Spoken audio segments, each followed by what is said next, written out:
Kareem Abdul-Jabbar to become the NBA's all-time leading scorer. And in the postseason, no one is even close. James became the all-time playoff leader. That was back in 2017. He passed, of course, Michael Jordan. And last night, LeBron, he created the 50K club. 22 years of basketball culminating in an accomplishment that we may never see again.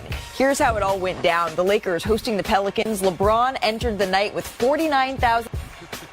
Going for that 50,000 club here. And again, he needed to put a little extra on it. So, of course, it's 50,002. Here's LeBron James on the milestone. I'm not going to sit here and sugarcoat it. It's a hell of a lot of points. And I'm super blessed to be able to, put that many points up in the best league in the world with the best players in the world over my career. So it's pretty special. I mean, it's amazing. Watching him do this stuff at this age, it's just unbelievable. Like 50K points, I can't even explain how insane that is. And he might get to 70K, you never know. I mean, he might. It is insane. Here to make sense of it all with Chinea Gumake, Bobby Marks, Kendrick Perkins, I'm Malika Andrews. Perk, 50,000 points. Can you help us put this in perspective? How impressive is that? It's super impressive. And look, everybody is a part of that 50,000 points, right? Shaq, Kobe, KG, Paul Pierce, Dwayne Wade, everybody then got a piece of that 50K. But it's one thing to do it, and people could say, oh, well, he should be able to do it. It's the longevity part. He's played 22 seasons. No, he's played 22 seasons at an elite level to get this done. I remember sitting in a conference room in New Jersey in 2013 after the season, and we went around saying, how long do we think LeBron can play at an MVP-type level? The consensus was 3 years. And this was This was 2013. That's 12 years ago, and now you see LeBron James playing at this elite level. I don't have a vote for MVP, but I would consider putting him in the top 5. Towards the back end there, it's remarkable as far as what he's been able to do. He's third on mine, Bobby. He's third. Who's number 2? Jokic? And then you got one SGA. Yeah. You know, what I love about LeBron James and how he has been great over time, it's not just that, like, he's scoring points against generational players. It's the way that his game evolves. Last night we saw his three-point shot on full display, something that people questioned when he came into the league. Just being able to be a chameleon, to sort of realize, whether it is over the course of a career or a season or a game, all right, I need to pass more, or I need to score more, or I need to be able to be clutch down the stretch. He evolves himself, and he has evolved the game. It's cool. We talk about positionless players. There's no such thing as you're 6'9" and you can't be a point guard. He showed that these skills matter, and I'm glad that we're respecting his game through his points. Yeah, I think that three-point shooting is partly what's extended his career at the level that we've seen it at. It's not something he came into the league with, as you mentioned, but being able to do that has allowed his game to be able to translate like it has for this long. But as LeBron knows, after you hit that big shot, there's still a whole 3.5 quarters of game to get back to. So let's get back to the rest of the game here. The Lakers, of course, in action in this one against the New Orleans. That skips to my Lou. You know his shot is lethal. Yeah, Skippity Doodah on his way to hitting 6 threes in this game. And when you do that, you start sort of parading down the sideline. Going ahead to the... I'm doing it alongside Luka. By the way, 11 threes made for Luka in his last 2 games. Ranges like that, just kicking the legs up, you know it's a good night. So the Lakers get the win, 136-115 in this one. And Luka became just the 4th player in Lakers history with a 30-point, 15-assist game, joining Magic, Jerry West, and LeBron James. It took Luka, though, just 9 games since he joined this group to get that done. So 7 straight wins for the Lakers. They hung the most points that they've hung in a game this season last night. 11-2 record since trading Anthony Davis. Perk, people are starting to ask. People are starting to ask what their ceiling is in the Western Conference, and I'm having a hard time not saying it's pretty dang high. Oh, it's super high, and guess what? I'm going to take it a step further. Oh, goodness. Right now, the Los Angeles Lakers are saving the NBA. A month ago, let me ask you a question. We're all dressed like we're going to church, and they're saving the NBA. How excited were y'all a month ago before the Luka trade about the NBA final? I mean, I saw headlines. Always excited. I saw headlines that said the NBA stole the Super Bowl because that was the headline that week. So now y'all can honestly say that y'all more excited. Why? Because we could possibly get Boston versus Lakers with the superstar power. And then you take a deeper dive you're looking to say, who's going to stop them from meeting up in the finals? So now everyone, all the fans around the world who probably was like in and out when it came down to what's going to happen in June, they're committed. They're all in. And when you have Showtime back in L.A., now all of a sudden the excitement, the energy, and everything else is back towards the NBA. Oh, wait, what did you just say? Back towards what? The NBA. Look, I was thinking of a song. Back to life, back to reality. How do you want it? How do you need it? That's literally LeBron James's game. How do you want it? Do you want me to rebound, play the 5 position? He's doing exactly that. You guys, 17-3 in their last 20 games. And I just love their basketball IQ. Yeah. You know, they secure the rebound, which is the most important thing. And what is Luka doing? He's looking up. What is LeBron doing? He's looking up. Teammates are running wide. Like, it's a beautiful brand of basketball. I don't know if they're saving the NBA, but they ain't close to saving our season because there's joy back in this city. Well, I'll tell you what, I'm drinking the Lakers Kool-Aid. I've been watching them. I'm a full glass. A full glass. And listen, it's not just since the Luka trade. This has been going on since January 13th. First in defense, sixth in offense here. Certainly, when you look at them last night, there was a point in the game I closed my eyes and I felt like I saw Magic Johnson and Jason Kidd coming at me with Luka here, and how he made Jackson Hayes last night look like Kenyon Martin. Yeah. Throwing him alley-oops. He has elevated this roster here. And listen, can they win an NBA championship? They potentially could. But I think you can make a case for them getting to an NBA Finals, and that's no disrespect to Oklahoma City here. Oh, wait, no. You talking about Kool-Aid. Mine is a little watered down. Okay, mine is a little watered down. Perk is saying save the NBA. Bobby, you're saying NBA Finals. Look, to beat the best teams or against good centers time and time again, will they still have it? All I will say is that Luka went to the NBA Finals with Kyrie Irving, and that's not a knock on Kyrie. He's one of the all-time greats, top 75, however you want to put it. But now all of a sudden we're asking, can he go to the finals with a LeBron James who's playing at that level? The game started last night, and Luka, the first quarter that he had, I was like, oh, for sure, he's going to be the Lakers' leading scorer. Mm-hmm. That didn't happen. LeBron James finished with the most points, which tells me they're not just competing against the opponents. They're competing against one another, which is a great thing. And what I love also is the question has been, will this be able to extend LeBron James's career? Him playing off ball, you're seeing his best. Saving the NBA. Hey, okay, I see. Now, okay. Wow, I'm putting 2 and 2 together. More Bron. Okay. Well, and even last night, you have no Austin Reeves, you have no Rui Hachimura, you had Gabe Vincent, you had Dorian Finney-Smith looked like Scottie Pippen last night, and you had Jackson Hayes, and the role players have certainly elevated their game here, and I think that everyone kind of knows their own role. There's certainly a palpable excitement in this city right now around the Lakers. It feels different than it has even in years past, right? We know this is a team that went to the championship in 2020. It was a unique year with the bubble, but the excitement is definitely starting to build. Yeah. I do want to show y'all, though, just one more moment, if we could, from last night's game, because going into last night with just 3 wins since February 1st here, Perk. So we're going to pick this up in the first quarter. Kevin Durant here. Why are we showing him and Mike Budenholzer? Well, because of this. Kevin Durant finds Mason Plumlee.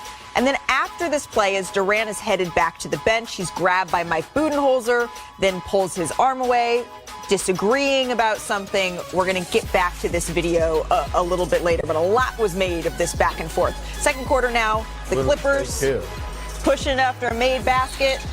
James Harden gets the layup and one. Phoenix, Perk, was outscored by 22 in the second quarter. That's their worst point differential in any quarter at home this season. The second half was their season. If they don't come back, this thing is over. It might still be over, but it would have been over. And who would have thought that we'd be saying that Colin Gillespie was huge for Phoenix here? He only played in the second half. He had 10 points in the game, all in the fourth quarter, and this is when Phoenix's comeback mounted. Kevin Durant for 3 gets that one to go, so the Suns within 2 now, and the bench is hyped. And then 4.5 to play here. Durant, come on. Shot. Vintage midi. Kill spot elbow. Tied at 106, now up to 108. Suns in transition. Devin Booker cuts down the lane with the finish. Suns up by 2. And then just over a minute left here. Suns up by 2 still. Off the Booker miss. Durant corrals the loose ball. Gets the putback. The Suns up by 4 now. Let's pick this one up again with 30 seconds left here. Kawhi Leonard finishes inside. LA creeping back within 3 here. So then 3 seconds left. Clippers down 2. James Harden at the line. Harden misses. Leonard gets the loose ball. Zubats has a chance. Can't get it to go, though. So the Suns complete the massive comeback. But Kevin Durant, once again after the game, he was chatting about that incident with Mike Budenholzer. Yeah, that's what usually happens when you don't know the dynamics of a relationship. You know, you catch something on TV, you get a quote, and now you pushing that narrative as if me and Bud don't do that all the time. We competitive as two individuals who want to see things done the right way. And sometimes my way ain't the way that Bud want to do it, and vice versa. Okay, so Kevin Durant made sure he wanted to get that out there. If we could, before we talk about this game, let's just take a look at the entire play here out of fairness. So Mike Budenholzer, this is the moment that everyone is making a lot of, right, is when his arm was grabbed. But if you watch the back and forth continue here, Chiney, it looks like they're just having a pretty typical heated discussion. I've seen multiple players that I've played with, I'm sure Perk, you as well, do that exact same thing. You're in the heat of the moment, you're walking off the court, you don't want to be touched like that, and then you collect yourself, and I like that the conversation continued. It looks like it's continuing here, and this is sort of... Perk, anything out of the norm? No, I mean, at least they showed signs of actually giving a damn, right? That's what I wanted to see. They gave a damn. And guess what? Mike Budenholzer basically challenged Kevin Durant. He pissed him off. We could see that on tape. Don't know what happened at halftime, but KD responded. Yeah. And all it takes is one, right? One win to get yourself going. Whatever happened in the past, you leave that in the past. You're here now. How can you build here? What's the end goal? Well, what's the small goal? The small goal is to get to the 10th spot. Well, and Bobby, you said that this was their season. This win last night, it could have been their season if they didn't get it. Well, and a two-way player in Colin Gillespie basically saved their season. Him and Kevin Durant won 19 points in the fourth quarter here. But here's what's coming. Okay. At Denver, at Dallas, at Memphis. By far the hardest remaining That's schedule your in the next West. four coming down the pike. So let's see what they do in Denver. Again. Right? Let's see what they do. By far, Chiney, the most difficult remaining schedule, as you can see here. Yeah, it's an uphill climb. But what I do like, and Perk knows this, the last thing you want as a basketball player that's trying to achieve greatness, get into the playoffs where you should have been, is apathy. And what we've been hearing the last few weeks with Devin Booker, him saying like, oh, I talk too much, or like something has been off. They've been kind of quiet and just letting things happen instead of dictating what happens. And finally, we saw a game where they just threw a band into the wall, and finally you poke at Kevin Durant and he responds. And I think that's the pressure that he can take off of them. But this game, in some ways, without Beal, was a blueprint. Because you get a great on-edge KD, you get a Devin Booker who's efficient and just lethal. Like, you started to see the signs of what was possible, but the question is it too little, too late? Well, and shout out to Budenholzer because, going to the young man Gillespie, giving him an opportunity, and he comes in and give you that spark. Right. And all of a sudden, this spark, the other two guys you've been waiting to compete at a high level. Star in your role, right? Yeah. Exactly. And to your point today, good to mention that we did see Bradley Beal get hurt in this one. All right, Chiney, avert your gaze. The Rockets, they are struggling. It continued last night. They dropped their third straight after blowing a late lead against the Pacers. Here's how it went down here. Perk, Tyrese Halliburton has really been rounding into form lately. Yeah, he's been cooking. I called him out earlier in the season because, he wasn't playing to the level I thought he should be playing at. But look, when he's playing at this high level, this team is going to cook.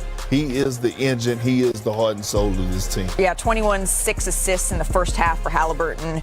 The Pacers lead 67-57 at the break. But then in the fourth quarter here, Alperen Şengün, he lays it up and inside, finishing a tough layup there. The Rockets down 95-91. And then the Rockets' next possession, same score. Dylan Brooks knocks down the three. So the Rockets down by 1. A few possessions later here, the Pacers up by 2. Aaron Nemhard drives, kicks it to Miles Turner, who drains the three. The Pacers up by 5. And then under 5 left in the fourth quarter here, Halliburton steps back into the 3, knocks it down. The Pacers starting to really pull away in this one. Under 2 minutes left in the fourth, the Pacers up by 11. Really tough here for Turner, but he drains the 3, and he is fired up. He had 16 points. The Pacers win 115-102. So the Rockets, they're still in playoff contention in the 5th seed, but Shanae, does Houston have a problem? No.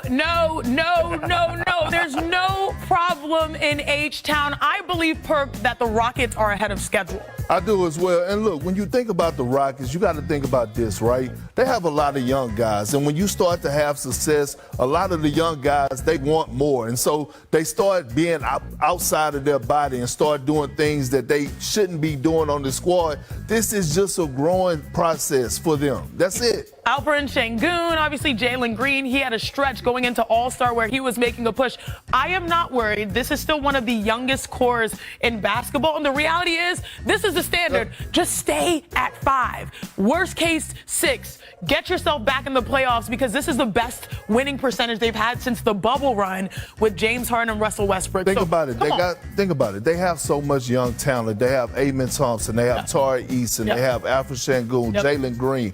All these guys, Jabari Smith just coming in off an injury, these guys want more. And so at the end of the day, it's hard to have a young team sacrifice throughout the course of an 82-game season, but they're just fine. But we have the best thing. We also have options. We might be a destination again, Perk. We might get a star in the offseason, you know? Some things are possible. Some things are possible, Malika. I will say they're 5-11 in their last 16 games, 3 games ahead of the Golden State Warriors. Garden is a place where joy takes root. Well, that's how Steph Curry tends to his garden, Madison Square Garden. He came into the night 12-1 in that arena, so he deserves all of the flowers. But All right, the Warriors and the Knicks, just another big night here for Steph. Draymond Green finds Curry. Look at that pass, Bob. 25 assists this year in 21 games for Golden State this. And then a few possessions later here, Curry having some fun after the play with Spike Lee. What do you think? Spike doesn't need to motivate him, I'll tell you that. Well, and if he did, then this is what happens. Warriors just taking control of the game here in the 3rd. So as we go ahead to the 4th quarter here, 5 minutes left, the Warriors up by 4. Watch Steph here. He just commands so much attention. Hits the tough 3, Golden State up by 7. And then a minute and a half to play. Now an 8-point Warriors lead here. The Warriors lose the ball, but it comes back. Curry, it looks like he's like, do I do the night-night? Do I do the night-night? Have I been overusing it lately? So it was sort of oh no, should I do it? Should I do it? It looked like they were on a power play in hockey. It was a half night-night, right? This is really the final. Curry hits the 3 and then looks over at Steve Kerr and assures him he should do the night-night. Here's Steph Curry after the game and 28 points. But first, with his 5 3-pointers last night, Curry, he passed LeBron, Ray Allen, and Vince Carter for the most threes in Madison Square Garden history with 65. So yes, Steph, you do get to do the night-night. Now here's Steph after another win at the Garden. We're getting better at getting organized offensively with certain sets and actions that Jimmy likes. And then we all know, like, if I get the chaos of the offense going, we can, create good shots that way too. When he's on the floor, you got to know if you set a screen for him, you're going to be the one more often than not that's going to go to the rim. If he comes off of you to go shoot the ball, trust me, your man's going to go guard him. Even my man, Redick, is going to go guard him. So you slip in there, Dre has the ball, he's going to pass it to you, probably whether you're open or not, and then it's your job to make the right play, either a layup or kick it to the inside. Oh, yes, Jimmy. We see you breaking it down, doing our job for us. But Steph Curry clearly has the greatest gravitational pull ever because he's the greatest shooter we have ever seen. Yeah. But I want to show you guys some plays. This is how hard they work to get Steph's buckets and why Jimmy Butler is so integral because he has the IQ. Watch this. Okay, Steph inbounds the ball to start the offense. Again, here's that gravitational pull. Draymond sees this. A lot of guys are around Steph. He's even pointing to Quentin Post like, hey, I'm not open. You are. You become the facilitator on this play. Steph, once again, is ushering. These are nonverbal cues to get his shot. A big screen. Typically, you dive to the basket after these types of plays or space the floor. And look at what Steph's able to do. He's able to knock it down with such a small window, maybe because it's those garden nets and he just shoots different there. But think about this, y'all. He is having their 9-2 since Jimmy Butler trade. He's averaging since then 29.5, 50, 43% from 3 and shooting 89% from the free throw line. Just like 1% off of a 50, 40, 90 stretch. Oh, yeah, he's balling. And look, sometimes when you get your feet cut from under you, you know what I'm saying, your legs cut from under you, You just need some shoulders to lean on. That's what Jimmy Butler has provided. That shoulder for Steph Curry, and it's showing, look, he draws so much attention. If you watch this play, it's a simple pin down. Simple pin down, wide pin down with Kevon Looney and Steph Curry. Great job of emptying out this side, this weak side action, because now Mitchell Robinson knows I have to come up, weak side is clear, Looney gets the easy dunk. Then you watch it again. Mistake by Mikal Bridges. Don't pressure up on Steph Curry. He's one of the most elite ball handlers this game has ever seen. Now all of a sudden, all eyes on Steph. This is the attention that he draws. Pajemski, wide open layup, cut to the basket. This is the effect of Steph Curry. Hold on, Perk. Come on. What's up? Oh, look at the. They've been. It's more than Steph though. Yeah, but the role players been balling since Butler got there. Look at Pajemski, Moody, Green, and Post. Look at their production points per game. I was gonna say I'm Steph. I would lean on you, Perk. You can't lean on me because then we were both on the ground. Perk is a sturdy one to lean on. The sentiment, Perk, for Golden State was that they wanted to get to the 6th seed, right? Like when Jimmy was acquired, they wanted to lean on each other to get to the 6th seed. 3 weeks. They've done just that. Yeah. They went from 10th place to 6th, where they currently reside. Draymond Green, by the way, he celebrated his 35th birthday last night after the win. He had one wish when he was blowing out those candles. Take a listen. Y'all know what my wish is? Number 5. Number 5. That's 5 candles. 5. He wants another ring, Bobby. So how realistic is a championship for this Golden State squad? I mean, there's still some uphill sledding to go. I mean, you look at, I think it's an accomplishment where they are right at 6. I remember talking to Mike Dunleavy Jr., their general manager, after this trade, and he says, we need to start winning games. Like, we need to start winning games, and they're certainly 9-1 with Jimmy Butler.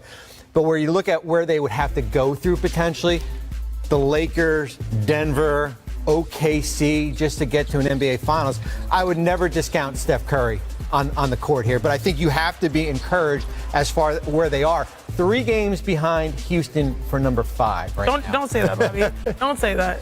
Look, and I'm looking at Golden State, and I compare them a lot to the Los Angeles Lakers because they made big trades. I feel better about the Los Angeles Lakers just because of the size, the skill, the IQ, the schemes that have worked to their benefit, which you have to give JJ Redick a nod. But Golden State, like, I wouldn't be surprised. Perk, you said it. First-round exit. Do you still feel like that's the case? I do, and it's okay. Malik, I need you to do me a favor, right? You got to set up a conference call or whatever with me and Steph to let him know that I am a fan and I'm not hating, but I also have to keep it real. And when you look at what they got to go through or who they might have to match up, I just don't think they check the boxes from a personnel standpoint outside of Steph, Draymond, and Jimmy. And that's okay because guess what? They could address these problems in the offseason. And then next season, guess what? You get a fresh start, fresh training camp, and some new bodies in there. Now all of a sudden we're having a different conversation. There is a wild card to all this, and we have not seen him, is Jonathan Kuminga. Oh, true. As far as when he comes back and as far as how he integrates. But I will say this.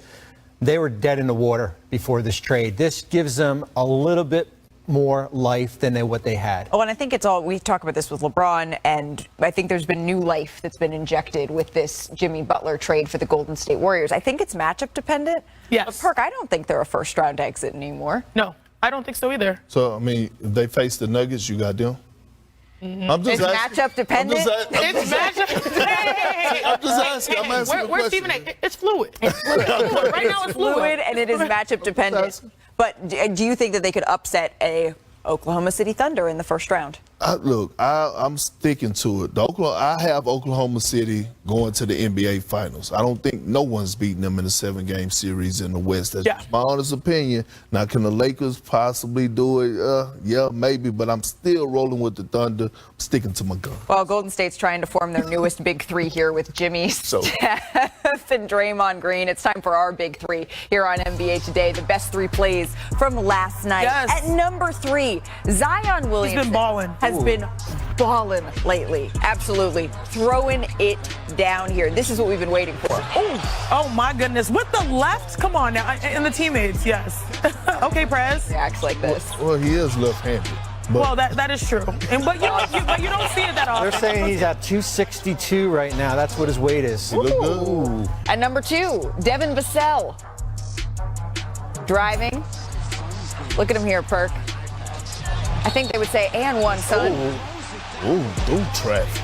That got Even Victor is up. Going strong to the rim. Yeah, it definitely has to be Louis Vuitton. They make them. He has a partnership. I don't know that they make them in. Oh, are you trying to get one? That would be for your left toe. That would be for your. Number one play of Tuesday night, though, goes to Jacoby Walter. He hits the go-ahead bucket against the Magic here. Walter hits a tough triple. Watch him go. Woo-hoo-hoo. To get the win here. And you guys, you have to take a listen to the Raptors locker room after this win. Coast to coast. Let's start with the Cavaliers. They beat the Bulls for an 11th straight victory this season, but in the last 3 games, Cleveland, they've had to come back from down 15 points for the W. So, Shanae, is this a sign of resilience or a problem? Absolutely resilient. So you're telling me you rest Evan Mobley, Jarrett Allen goes for 25 and 17, you have 7 players in double figures, and you drop 139 points?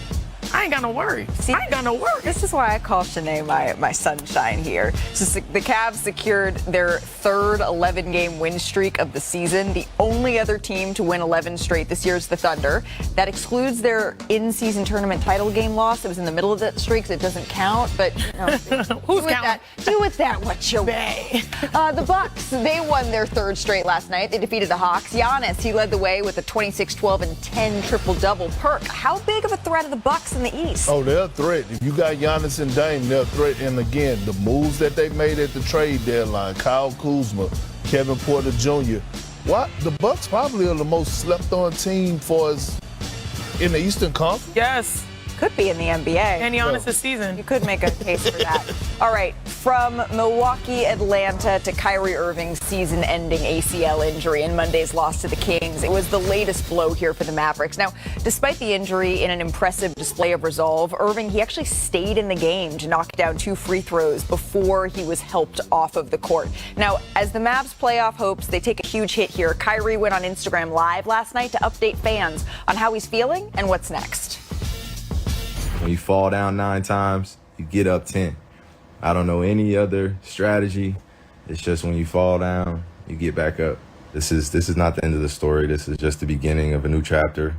I will be back, and I will be better. And I think that the greatest gift that I gave to myself was going to that free throw line and hitting both free throws. You know, if I didn't make those free throws, I would have been pissed all year. You guys have no idea. Like, I would have been pissed. So I'm glad and grateful that I was, resilient enough and strong enough to go up there and make my free throws. Yeah, it was certainly an incredible moment, one that evokes Kobe Bryant, a hero of Kyrie's. And then Mavs GM Nico Harrison, he released a statement yesterday saying, in part, quote, Kyrie is the heart and soul of this team, and he has embraced the city of Dallas as home and our fans as an extension of his own family. His work ethic and absolute dedication to his craft, it's cut from the cloth of the greats. I know it, I lived it, and I see the same ferocity and passion in him that I saw in Kobe.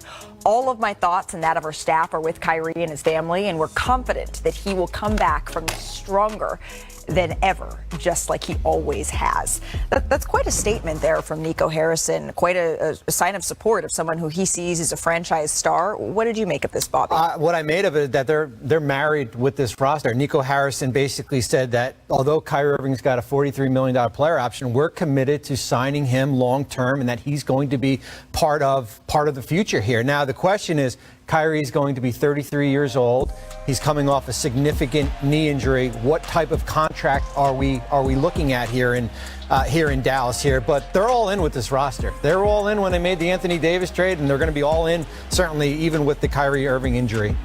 The word trust is there, right? And this trust was established way before Nico got the job with the Dallas Mavericks, right? Kobe, Nico, Kyrie, the Nike connection before this happened. And so you're seeing it right now. And I think, again, I believe that Kyrie Irving is going to come back from this, and I think he's going to come back to the Kyrie of old. But the focus is Anthony Davis. Even with Kyrie, this is Anthony Davis franchise now. Like, if they're going anywhere, it's going to be on the back of an Anthony Davis, to be honest with you. I think those two work hand in hand. You need AD anchoring the interior. One thing we talk about as post players, as great as you want to be, you don't bring the ball up. You need someone that can do that, and that is Kyrie Irving. And what stood out to me in that statement is he's cut from the cloth of the greatest. And I remember when they were talking and trying to explain this Luka Doncic trade, they talked about culture. And I think what you saw and outlined is they respect how Kyrie approaches the game. Yeah. How, I mean, when we talk about the greatest, he's the greatest ball handler we've ever seen. And so you're starting to see the tentacles of where they're investing, as Bobby, you mentioned, their ideas in. And that's like basically people that work hard and play hard. And they'll need both AD and Kyrie to be able to accomplish. I do find it interesting, though, because we're about I think we're a month from when the trade happened. That statement that we saw regarding Kyrie Irving, I thought that was going to be the statement that we would have seen when Luka Doncic got traded. Everything that Nico Harrison said, you could have basically pasted and cut and paste and put that as far as what But when you're talking about Luka. But didn't they have questions about? Well, that's it. Yeah, you know what I mean? They did. Obviously, they did, and it made what it made it look like, and basically put it into words, is that this team is Kyrie Irving's team. This team is Anthony Davis's team moving forward. It's not Luka Doncic's team. You talk about turning boos into cheers. That's exactly what we're witnessing right now, because we wasn't having this same conversation when Kyrie Irving was with the Brooklyn Nets, and damn sure wasn't talking about a guy that you building your franchise around and with coaches. So Kyrie has helped change that narrative about himself. But again, it's about the relationships. It's about the organization. And what we're seeing right now is that trust factor between this organization and now their franchise guy, Kyrie Irving. I say this all the time, comparison is the thief of joy. Don't you think that because of this trade, they're going to always compare their standard for success to Los Angeles? Of course. They have literally turned boos into, oh, what's going to happen? Are we going to win the trade deadline? Into cheers in LA. They're inextricably linked now for the foreseeable future. Forever. Oh, wait, for what? Forever. Well, Forever, and that begs the question, right?